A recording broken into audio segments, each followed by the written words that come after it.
Hi welcome all to Lechu's edu tips. PSC എക്സാമിനേഷന് prepare ചെയ്യുന്ന എല്ലാ ഉദ്യോഗാർത്ഥികൾക്കും ലെച്ചൂസ് എജു ടിപ്സിലേക്ക് സ്വാഗതം. ലെച്ചൂസ് എജു ടിപ്സിലെ ഇന്നത്തെ ഈ വീഡിയോ ക്ലാസ്സിലൂടെ നമ്മൾ പഠിക്കാൻ പോകുന്നത് കോൺസ്റ്റിറ്റ്യൂഷൻ്റെ വളരെ ഇമ്പോർട്ടൻ്റ് ആയിട്ടുള്ള ഒരു പാർട്ടായ മൗലിക അവകാശങ്ങളെക്കുറിച്ചാണ്. കഴിഞ്ഞ ക്ലാസ്സിൽ നമ്മൾ മൗലിക അവകാശങ്ങളുടെ വളരെ ബേസ് ആയിട്ടുള്ള കുറേ കാര്യങ്ങളൊക്കെ പറഞ്ഞുപോയി. അതായത് കോൺസ്റ്റിറ്റ്യൂഷൻ രൂപം കൊള്ളുമ്പോൾ 7 ഉണ്ടായിരുന്നുവെന്നും എന്നാൽ ഇന്ന് നിലവിൽ 6 മൗലിക അവകാശങ്ങളാണ് ഉള്ളത് അല്ലേ. അതിൽ സ്വത്തവകാശം, നിയമാവകാശമായി, പിന്നെ മൗലികാവകാശത്തിൻ്റെ ശില്പി, ഇതുപോലുള്ള വളരെ ഇമ്പോർട്ടൻ്റ് ആയിട്ടുള്ള കുറച്ച് അടിസ്ഥാന വിവരങ്ങളാണ് കഴിഞ്ഞ ക്ലാസ്സിൽ നമ്മൾ പഠിച്ചത്. ഇന്നിനി നമുക്ക് ഓരോ മൗലിക അവകാശങ്ങളും എന്താണെന്നുള്ളത് പഠിക്കാം. ആർട്ടിക്കിൾ 12 മുതൽ ആർട്ടിക്കിൾ 35 വരെ ഉൾക്കൊള്ളുന്നതാണെന്ത് മൗലിക അവകാശങ്ങൾ. ഓക്കെ, അപ്പോൾ അതിൽ ഇമ്പോർട്ടൻ്റ് ആയിട്ടുള്ള മൗലിക അവകാശങ്ങളിലേക്ക് പോകാം. ആദ്യത്തേത് നമുക്കറിയാം, ആർട്ടിക്കിൾ 12 എന്ന് പറയുന്നത് എന്തായിരുന്നു? ഡെഫിനിഷൻ ഓഫ് സ്റ്റേറ്റ്സ് ആണ് അല്ലേ. പിന്നെ ഇനി വന്നു കഴിഞ്ഞാൽ 14 to 18 നമ്മൾ എന്ത് പറയുന്നത്? റൈറ്റ് ടു ഇക്വാളിറ്റി അല്ലെ, സമത്വത്തെ പ്രതിപാദിക്കുന്ന ആർട്ടിക്കിളാണ് ആർട്ടിക്കിൾ 14 മുതൽ 18 വരെയുള്ള ആർട്ടിക്കിളാണ് റൈറ്റ് ടു ഇക്വാളിറ്റി. നമ്മളൊന്ന് 6 പറഞ്ഞിരുന്നു, ഇനി ഓരോന്നും വിശദമായിട്ട് പറയുവാണ് കേട്ടോ. Right to equality. C article 14. Article 14 പറയുന്ന എന്തിനെ കുറിച്ചാണ്? Equality before law and equal protection of law. Equality before law and equal protection of laws എന്ന് പറഞ്ഞാൽ നിയമത്തിന് മുന്നിൽ എല്ലാവരും തുല്യരാണ്, എല്ലാവർക്കും തുല്യ നിയമ പരിരക്ഷ നൽകണമെന്നും പ്രസ്താവിക്കുന്നു.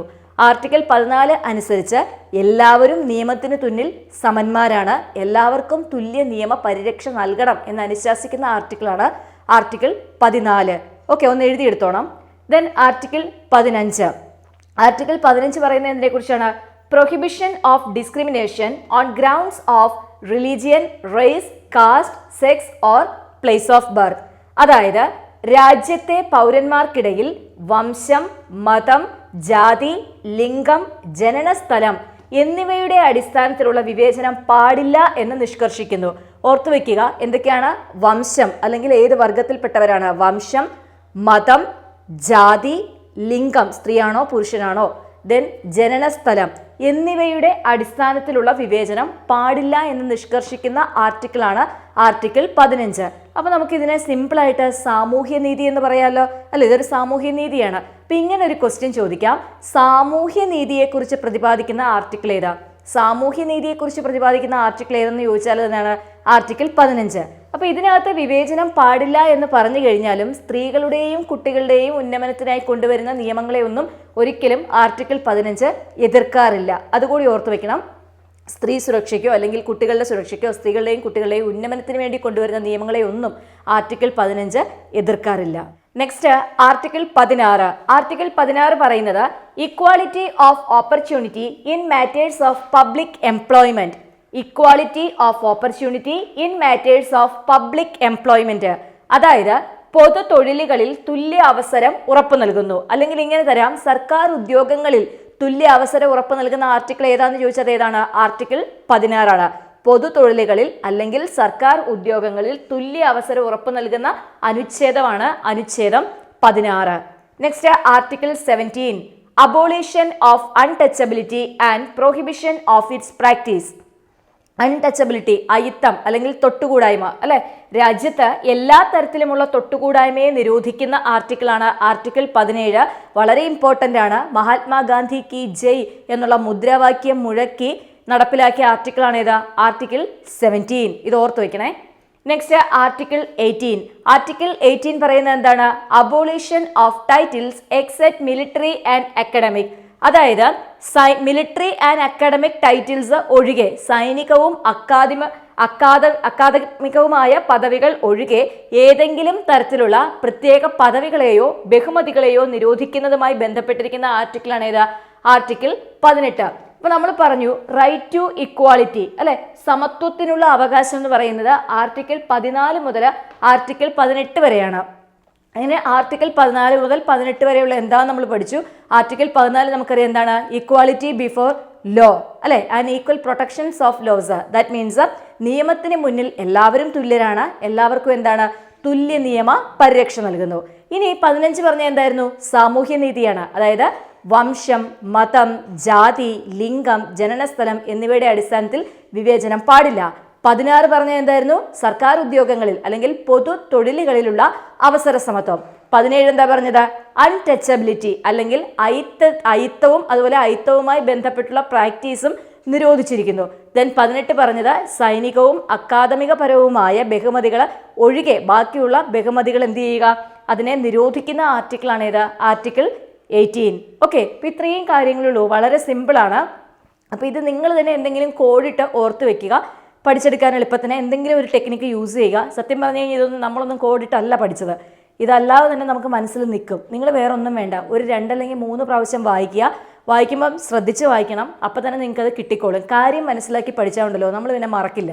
14 മുതൽ 18 വരെയുള്ള ആർട്ടിക്കിൾ പഠിച്ചു അല്ലേ? ഇനി 14 മുതൽ 18 വരെയുള്ള ആർട്ടിക്കിളിൽ നിന്നും എങ്ങനെ നമുക്ക് ക്വസ്റ്റ്യൻ ലഭിക്കാം എന്നുള്ളത് നമുക്ക് നോക്കാം. സി ഫസ്റ്റ് ക്വസ്റ്റ്യൻ, നിയമത്തിന് മുന്നിൽ എല്ലാവരും തുല്യരാണെന്ന് പ്രസ്താവിക്കുന്ന അനുച്ഛേദം. അനുച്ഛേദം എന്ന് പറഞ്ഞ ആർട്ടിക്കിൾ തന്നെയാണ്. നിയമത്തിന് മുന്നിൽ എല്ലാവരും തുല്യരാണെന്ന് പ്രസ്താവിക്കുന്ന അനുച്ഛേദമാണ് അനുച്ഛേദം 14.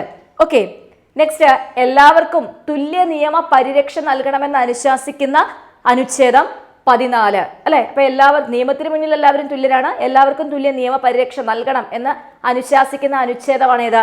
അനുച്ഛേദം 14. നെക്സ്റ്റ്, സാമൂഹ്യ നീതിയെ പറ്റി പ്രതിപാദിക്കുന്ന അനുച്ഛേദം. സാമൂഹ്യ നീതിയെ പറ്റി പ്രതിപാദിക്കുന്ന അനുച്ഛേദമാണ് 15, ആർട്ടിക്കിൾ 15.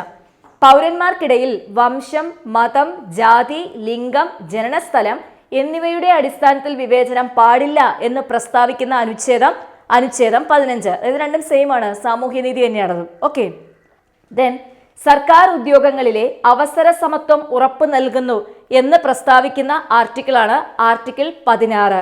സർക്കാർ ഉദ്യോഗങ്ങളിൽ ചിലപ്പോൾ ഇങ്ങനെ ആയിരിക്കും ചോദിക്കുന്ന, പൊതു തൊഴിലിടങ്ങളിലുള്ള അവസര സമത്വം ഉറപ്പു നൽകുന്ന ആർട്ടിക്കിൾ ഏതാന്ന് ചോദിച്ചാൽ ഏതാണ്? ആർട്ടിക്കിൾ 16. നെക്സ്റ്റ്, തൊട്ടുകൂടായ്മ അല്ലെങ്കിൽ അയിത്തത്തെക്കുറിച്ച് പ്രസ്താവിക്കുന്ന ആർട്ടിക്കിൾ. തൊട്ടുകൂടായ്മ അല്ലെങ്കിൽ അയിത്തത്തെക്കുറിച്ച് പ്രസ്താവിക്കുന്ന ആർട്ടിക്കിളാണ് ആർട്ടിക്കിൾ 17.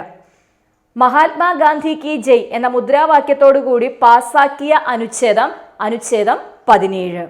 അയിത്താചരണവുമായി ബന്ധപ്പെട്ട കുറ്റങ്ങൾക്ക് ശിക്ഷ നൽകുന്നത് ഏത് നിയമം അനുസരിച്ചാണ്?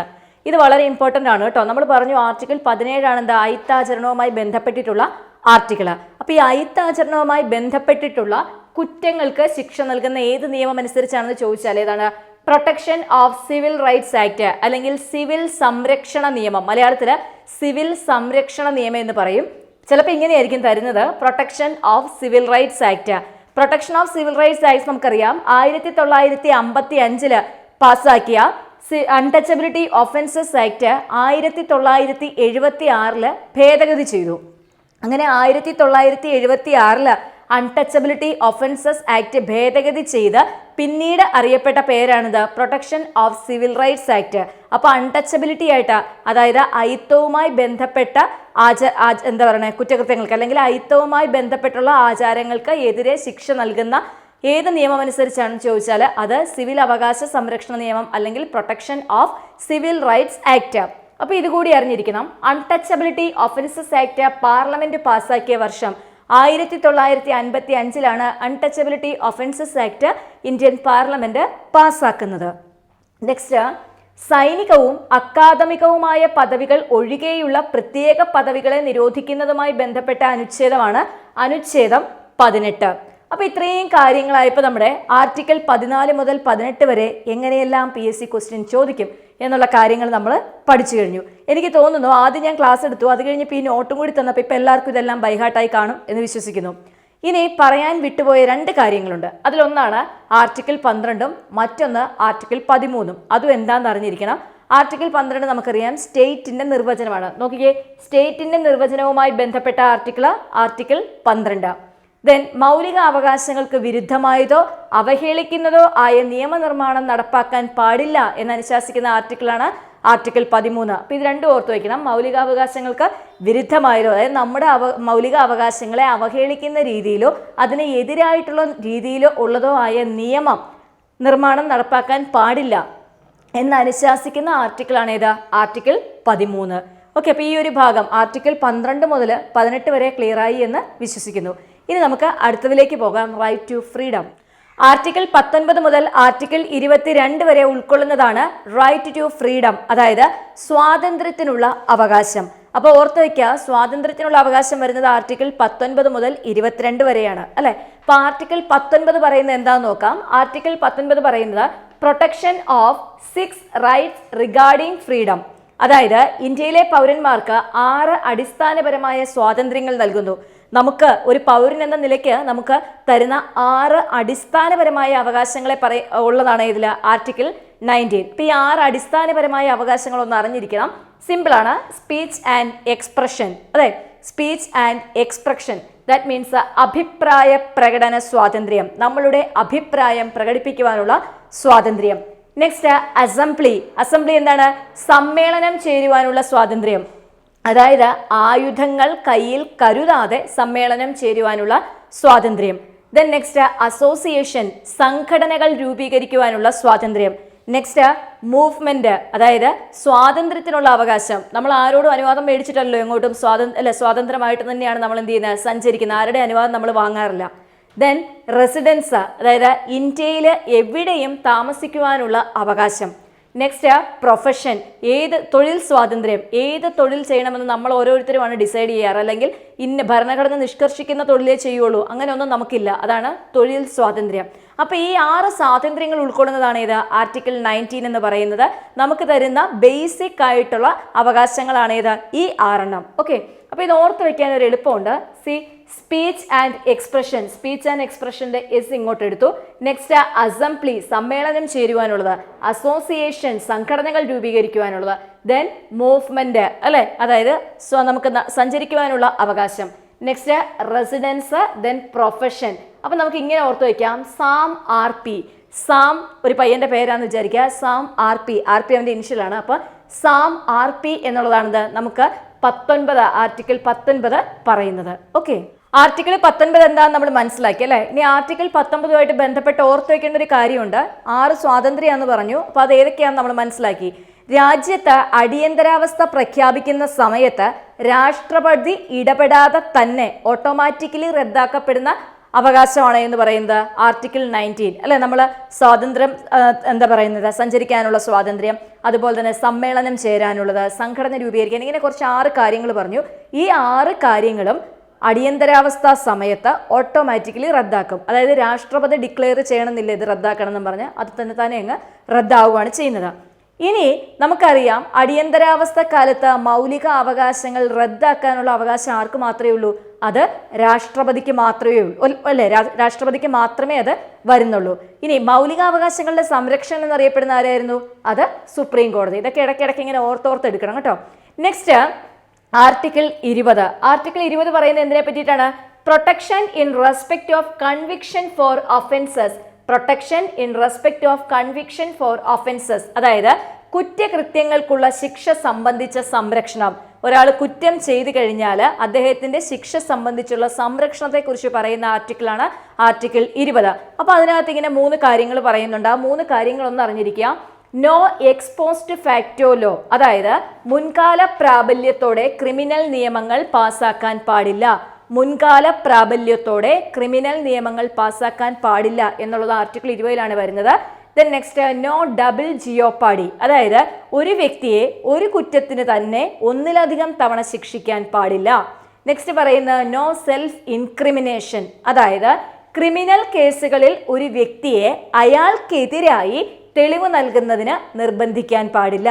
അപ്പൊ ഇത് 3 എന്താണ്? കുറ്റകൃത്യത്തെ കുറിച്ച് പറയുന്നതാണ്. അപ്പൊ കുറ്റകൃത്യങ്ങൾക്കുള്ള ശിക്ഷ നൽകുന്നത് സംബന്ധിച്ച് സംരക്ഷണം അല്ലെ, അതാണ് ഇത് ആർട്ടിക്കിൾ 20. ഇനി ഇങ്ങനെ ഞാനിവിടെ ഇംഗ്ലീഷ് എഴുതിയിടുന്നത് വേറൊന്നിനും വേണ്ടിയിട്ടല്ല. ഇപ്പൊ നമ്മൾ പഠിക്കുന്നത് 10th ലെവൽ പ്രിലിമിനറി എക്സാമിനേഷൻ ആണ്.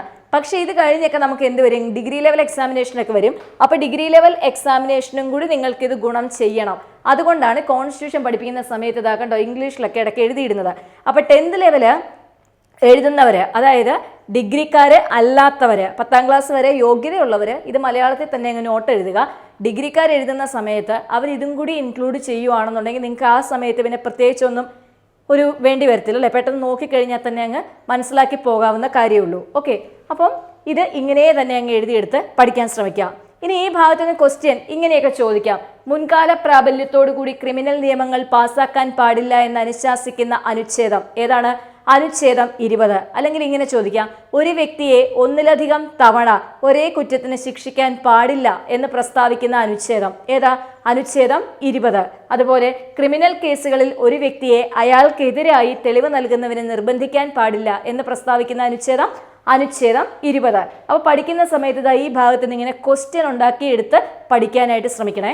Next article 21. ആർട്ടിക്കിൾ 21 പറയുന്നത് എന്താണ്? Protection of life and personal liberty. Protection of life and personal liberty, ജീവിക്കുന്നവനും വ്യക്തി സ്വാതന്ത്ര്യത്തിനുമുള്ള അവകാശമാണ് ആർട്ടിക്കിൾ 21 പറയുന്നത്. അപ്പൊ ഇവിടെ ഒന്ന് ഓർത്ത് വെക്കുക, ആർട്ടിക്കിൾ 20ഉം 21ഉം അടിയന്തരാവസ്ഥ കാലത്ത് റദ്ദ് ചെയ്യാൻ പറ്റാത്ത മൗലികാവകാശമാണ്. ആർട്ടിക്കിൾ 20 നമുക്കറിയാം, കുറ്റകൃത്യങ്ങളെ സംബന്ധിച്ച് ശിക്ഷ നൽകുന്ന ആ കാര്യം പറഞ്ഞല്ലേ. ഇതിന് ആർട്ടിക്കിൾ 21 എന്താണ്? നമ്മുടെ വ്യക്തി സ്വാതന്ത്ര്യത്തിനും ജീവിക്കുവാനുമുള്ള അവകാശമാണ്. അപ്പൊ ആർട്ടിക്കിൾ 20ഉം 21ഉം അടിയന്തരാവസ്ഥ കാലത്ത് പോലും റദ്ദ് ചെയ്യാൻ പറ്റാത്ത മൗലിക അവകാശങ്ങളാണ്. ഓക്കെ, ഇപ്പൊ ഈ ആർട്ടിക്കിൾ ഞാൻ പറഞ്ഞു 21 ജീവിക്കാനുള്ള സ്വാതന്ത്ര്യമാണ്, ജീവിക്കുന്നതിനും വ്യക്തി സ്വാതന്ത്ര്യമാണ്. അപ്പൊ വ്യക്തി സ്വാതന്ത്ര്യത്തിന്റെ കൂടെ പെടുന്നതാണ് എന്ത്? സ്വകാര്യതയ്ക്കുള്ള അവകാശം. അപ്പൊ സ്വകാര്യതയ്ക്കുള്ള അവകാശം എന്ന് പറയുന്നത് മൗലിക അവകാശമാണ്, ഇതിന്റെ കീഴിൽ വരുവാണ്. അതുപോലെ തന്നെ ഇഷ്ടപ്പെട്ട വ്യക്തിയെ വിവാഹം ചെയ്ത് കൂടെ ജീവിക്കാനുള്ള അവകാശം, അതും ഏതാണ്? ആർട്ടിക്കിൾ 21 പ്രകാരമാണ്. Okay, next article 21A 21A 21A പറയുന്നത് റൈറ്റ് ടു എലമെന്ററി എഡ്യൂക്കേഷൻ, അതായത് സൗജന്യ വിദ്യാഭ്യാസത്തെ മൗലിക അവകാശമാക്കി മാറ്റിയപ്പോൾ കൂട്ടിച്ചേർത്ത അനുച്ഛേദമാണ് ഏത്? ആർട്ടിക്കിൾ 21. സൗജന്യ വിദ്യാഭ്യാസത്തെ എന്താക്കി മാറ്റി? മൗലിക അവകാശമാക്കി മാറ്റിയപ്പോൾ കൂട്ടിച്ചേർത്ത ആർട്ടിക്കിളാണ് ആർട്ടിക്കിൾ 21A. നമുക്കറിയാം 2002 86 ഭരണഘടനാ ഭേദഗതിയിലൂടെയാണ് എന്ത് ചെയ്തത്? സൗജന്യ വിദ്യാഭ്യാസത്തെ മൗലിക അവകാശമാക്കി മാറ്റിയത്. Next article 22. ആർട്ടിക്കിൾ 22 പറയുന്നത് protection against arrest and detention in certain cases. Protection against arrest and detention in certain cases, അതായത് നിയമവിധേയമല്ലാത്ത അറസ്റ്റിനും കരുതൽ തടങ്കലിന് എതിരെയും സംരക്ഷണം നൽകുന്ന ആർട്ടിക്കിളാണ് ആർട്ടിക്കിൾ 22. ചില അറസ്റ്റ് നമുക്കറിയാം നിയമവിധേയമായിരിക്കില്ല. അപ്പം അങ്ങനെ നിയമവിധേയമല്ലാത്ത അറസ്റ്റിന് സംരക്ഷണം നൽകുന്ന ഏതാണ്? ആർട്ടിക്കിൾ 22 ആണ്. അതുപോലെ തന്നെ കരുതൽ തടങ്കലിന് എതിരെ സംരക്ഷണം നൽകുന്ന ആർട്ടിക്കിളും 22 ആണ്. അപ്പോൾ ക്വസ്റ്റ്യൻ ചെയ്യുമ്പോൾ നമ്മൾ ഇങ്ങനെ പഠിച്ചു പോവുക, നിയമവിധേയമല്ലാത്ത അറസ്റ്റിനും കരുതൽ തടങ്കലിനുമെതിരെ സംരക്ഷണം നൽകുന്ന ആർട്ടിക്കിൾ ഏതാണ്? ആർട്ടിക്കിൾ 22. അതുപോലെ തന്നെ ജീവിക്കുന്നതിനും വ്യക്തി സ്വാതന്ത്ര്യത്തിനുമുള്ള അവകാശം നൽകുന്ന ആർട്ടിക്കിൾ 21. ഓക്കെ, അപ്പോൾ ഇതേ രീതിയിൽ ക്വസ്റ്റ്യനും കൂടി ഉണ്ടാക്കി പഠിക്കാനായിട്ട് ശ്രമിക്കുക. അപ്പോൾ നമ്മളിവിടെ ആർട്ടിക്കിൾ 19 മുതൽ ആർട്ടിക്കിൾ 22 വരെയുള്ള കാര്യങ്ങൾ പഠിച്ചു. അപ്പോൾ ഇതിനെ ബേസ് ചെയ്തുള്ള ക്വസ്റ്റ്യൻ എങ്ങനെ വരുന്നു നോക്കാം. മൗലിക അവകാശങ്ങളിലെ നട്ടെല്ല് എന്നറിയപ്പെടുന്ന ആർട്ടിക്കിളാണ് ആർട്ടിക്കിൾ 19. മറക്കരുതേ, മൗലിക അവകാശങ്ങളിലെ നട്ടെല്ല്. അപ്പോൾ ഈ നട്ടെല്ലിനകത്ത് എന്തൊക്കെയാണ് പറഞ്ഞതെന്നറിയാലോ? 6 ഫ്രീഡം അല്ലെ, 6 സ്വാതന്ത്ര്യമാണ് പറഞ്ഞത്. മൗലികാവകാശങ്ങളുടെ നട്ടെല്ല് എന്നറിയപ്പെടുന്ന ആർട്ടിക്കിളാണ് ഏതാ? ആർട്ടിക്കിൾ 19. ഇനി മൗലികാവകാശങ്ങളുടെ അടിത്തറ എന്നറിയപ്പെടുന്ന ആർട്ടിക്കിളാണ് ആർട്ടിക്കിൾ 21. ആർട്ടിക്കിൾ 21 എന്താണെന്ന് ഓർമ്മയുണ്ടല്ലോ? എന്തായിരുന്നു? ജീവിക്കുന്നവനും വ്യക്തി സ്വാതന്ത്ര്യത്തിന് ഉള്ള അവകാശമാണ് അല്ലെ ആർട്ടിക്കിൾ 21 പറയുന്നത്. അപ്പൊ അത് രണ്ടും ഓർത്തു വെക്കുക. നട്ടെല്ലെന്ന് പറയുന്ന ആർട്ടിക്കിൾ 19ഉം അടിത്തറ എന്ന് പറയുന്നത് എന്താണ്? ആർട്ടിക്കിൾ 21 നെക്സ്റ്റ് സുവർണ ത്രികോണം എന്നറിയപ്പെടുന്ന അനുച്ഛേദങ്ങൾ, അതായത് ഇന്ത്യൻ ഭരണഘടനയിലെ ഗോൾഡൻ ട്രയാങ്കിൾ, ഇന്ത്യൻ ഭരണഘടനയിലെ സുവർണ ത്രികോണം എന്നറിയപ്പെടുന്ന ആർട്ടിക്കിളാണ് ഏതൊക്കെ? Article 14, article 19, article 21. ആർട്ടിക്കിൾ 14 നമുക്കറിയാം. ആർട്ടിക്കിൾ 14 പറയുന്നത് എന്തിനെ കുറിച്ചായിരുന്നു? എല്ലാവരും നിയമത്തിന് മുന്നിൽ തുല്യരാണെന്നും തുല്യ നിയമ പരിരക്ഷ നൽകണമെന്നും പറഞ്ഞതാണ് ഇത് ആർട്ടിക്കിൾ 14. 19, 21 ഇപ്പൊ പറഞ്ഞു. അപ്പൊ ഈ 14, 19, 21 ആർട്ടിക്കിളുകളാണ് ഗോൾഡൻ ട്രയാങ്കിൾ, ഇന്ത്യൻ ഭരണഘടനയിലെ സുവർണ ത്രികോണം എന്ന് അറിയപ്പെടുന്നത്. ഈ 3 കാര്യങ്ങൾ മസ്റ്റാണ്, മറക്കരുത്. എന്ന് പറഞ്ഞാൽ ആദ്യം പറഞ്ഞ മറക്കണം എന്നല്ല അതിന്റെ അർത്ഥം, അതും ഓർത്തിരിക്കണം. നെക്സ്റ്റ്, വിദ്യാഭ്യാസം മൗലിക അവകാശമാക്കിയപ്പോൾ ഭരണഘടനയിൽ കൂട്ടിച്ചേർത്ത അനുച്ഛേദം. വിദ്യാഭ്യാസം മൗലിക അവകാശമാക്കിയപ്പോൾ ഭരണഘടനയിൽ കൂട്ടിച്ചേർത്ത അനുച്ഛേദമാണ് അനുച്ഛേദം 21A. നമ്മൾ പറഞ്ഞു. ഇനി സൗജന്യ വിദ്യാഭ്യാസം മൗലിക അവകാശമാക്കി മാറ്റിയ ഭരണഘടനാ ഭേദഗതി, അത് നമ്മൾ പറഞ്ഞു പോയതാണ്. 86ാം ഭരണഘടനാ ഭേദഗതി പ്രകാരമാണ് സൗജന്യ വിദ്യാഭ്യാസം, ഇന്ത്യയിലെ കുട്ടികൾക്ക് അനുവദിച്ചിരുന്ന സൗജന്യ വിദ്യാഭ്യാസത്തെ മൗലിക അവകാശമാക്കി മാറ്റുന്നത്. ഓക്കെ, 2002ലാണ് 86ാം ഭരണഘടനാ ഭേദഗതി നിലവിൽ വരുന്നത്. ഇനി ആർട്ടിക്കിൾ 21A അനുസരിച്ച് ഇന്ത്യയിൽ നടപ്പിലാക്കിയ നിയമമാണ് എന്ന് പറയുന്ന വിദ്യാഭ്യാസ അവകാശ നിയമം. ഓക്കെ, ആർട്ടിക്കിൾ 21A അനുസരിച്ച് നടപ്പാക്കിയതാണ് വിദ്യാഭ്യാസ അവകാശ നിയമം. വിദ്യാഭ്യാസ അവകാശ നിയമം നിലവിൽ വന്നത് 2010 ഏപ്രിൽ 1. ഇമ്പോർട്ടൻ്റ് ആണ്, ഇതും പഠിച്ചു വെക്കുക. മൗലിക അവകാശങ്ങളുമായി ബന്ധപ്പെട്ട് ആർട്ടിക്കിൾ 14 മുതൽ 12 നമ്മൾ 12, 13 നമ്മൾ പറഞ്ഞു എന്താണെന്നുള്ളത്. ഡീറ്റെയിൽ ആയിട്ട് പറഞ്ഞത് ആർട്ടിക്കിൾ 14 മുതൽ 22 വരെയുള്ളത് പറഞ്ഞു. അതായത് ആർട്ടിക്കിൾ 12 എന്ന് പറയുന്നത് എന്തായിരുന്നു? സ്റ്റേറ്റിന്റെ നിർവചനമാണ്. ആർട്ടിക്കിൾ 13 എന്തായിരുന്നു? നമ്മുടെ മൗലിക അവകാശങ്ങൾക്ക് വിരുദ്ധമായോ അവഹേളിക്കുന്നതോ ആയ രീതിയിലുള്ള നിയമനിർമ്മാണം പാടില്ല എന്ന് അനുശാസിക്കുന്നു. ദെൻ ആർട്ടിക്കിൾ 14 മുതൽ 18 വരെ പറയുന്ന റൈറ്റ് ടു ഇക്വാളിറ്റി ആണ്, സമത്വത്തിനുള്ള അവകാശമാണ്. ആർട്ടിക്കിൾ 19 മുതൽ 22 വരെ പറയുന്നത് റൈറ്റ് ടു ഫ്രീഡം, സ്വാതന്ത്ര്യത്തിനുള്ള അവകാശമാണ്. ഇനി അറിഞ്ഞിരിക്കേണ്ട കുറച്ച് കാര്യങ്ങളും കൂടിയുണ്ട്, നോട്ട് ചെയ്തേക്കണം. മൗലിക അവകാശങ്ങളുടെ സംരക്ഷകൻ എന്നറിയപ്പെടുന്നത് ആരാണ്? സുപ്രീം കോർട്ടാണ് അല്ലെ. ഇന്ത്യയിലെ സുപ്രീം കോടതിയാണ് മൗലിക അവകാശങ്ങളുടെ സംരക്ഷകൻ എന്നറിയപ്പെടുന്നത്. ദെൻ രണ്ടാമത് അറിഞ്ഞു വെക്കേണ്ടത്, മൗലിക അവകാശങ്ങൾ റദ്ദ് ചെയ്യാനുള്ള അവകാശമുള്ളത് ആർക്കാണ്? അതറിയാം, അടിയന്തരാവസ്ഥ സമയത്ത് മൗലിക അവകാശങ്ങൾ റദ്ദ് ചെയ്യാനുള്ള അവകാശമുള്ളത് രാഷ്ട്രപതിക്കാണ്, അല്ലെങ്കിൽ ഇന്ത്യൻ പ്രസിഡന്റിനാണ്. അടിയന്തരാവസ്ഥക്കാലത്ത് രാഷ്ട്രപതി റദ്ദ് ചെയ്യാതെ സ്വയം റദ്ദായി പോകുന്ന മൗലിക അവകാശമാണ് ഇത്? ആർട്ടിക്കിൾ 19. ഓക്കെ, അടിയന്തരാവസ്ഥക്കാലത്ത് പോലും റദ്ദ് ചെയ്യാൻ പറ്റാത്ത മൗലിക അവകാശങ്ങളാണ് ആർട്ടിക്കിൾ 20ഉം 21ഉം. ഓക്കെ അല്ലേ? അപ്പൊ ഈ ക്ലാസ് നിങ്ങൾ വളരെ വൃത്തിയായിട്ട് പഠിച്ചെടുക്കുക, നോട്ട് എഴുതിയെടുക്കുക. ഇതിനപ്പുറമൊന്നും ക്വസ്റ്റ്യൻ വരുന്ന എനിക്ക് തോന്നുന്നില്ല. മാക്സിമം ക്വസ്റ്റ്യൻസ് നമ്മൾ പറഞ്ഞു പോയിട്ടുണ്ട്. ഓക്കെ, അപ്പോൾ ഇന്നത്തെ ഈ ക്ലാസ് നിങ്ങൾക്ക് ഇഷ്ടപ്പെട്ടുവെങ്കിൽ നിങ്ങൾ ലെറ്റ്യൂസ് എഡ്യൂ ടിപ്സ് എന്ന് പറയുന്ന ചാനൽ സബ്സ്ക്രൈബ് ചെയ്യണം. ചാനൽ സബ്സ്ക്രൈബ് ചെയ്യുന്നതിനോടൊപ്പം തന്നെ കൂടെയുള്ള ബെല്ലൈക്കൺ കൂടി എനേബിൾ ചെയ്യണം. എങ്കിൽ മാത്രമേ ഞാൻ ക്ലാസ്സുകൾ അപ്ലോഡ് ചെയ്യുന്ന സമയത്ത് തന്നെ നിങ്ങൾക്ക് നോട്ടിഫിക്കേഷൻ ലഭിക്കുകയുള്ളൂ. ഇനി നിങ്ങൾക്ക് ഈ ക്ലാസ് ഇഷ്ടപ്പെട്ടുവെങ്കിൽ നിങ്ങളോടൊപ്പം പ്രിപ്പയർ ചെയ്യുന്ന മറ്റു ഉദ്യോഗാർത്ഥികൾക്ക് കൂടി ഈ ചാനലിലെ ലിങ്ക് ഒന്ന് ഷെയർ ചെയ്യുക. അപ്പം നമുക്ക് അടുത്ത ക്ലാസ്സിൽ കാണാം. താങ്ക്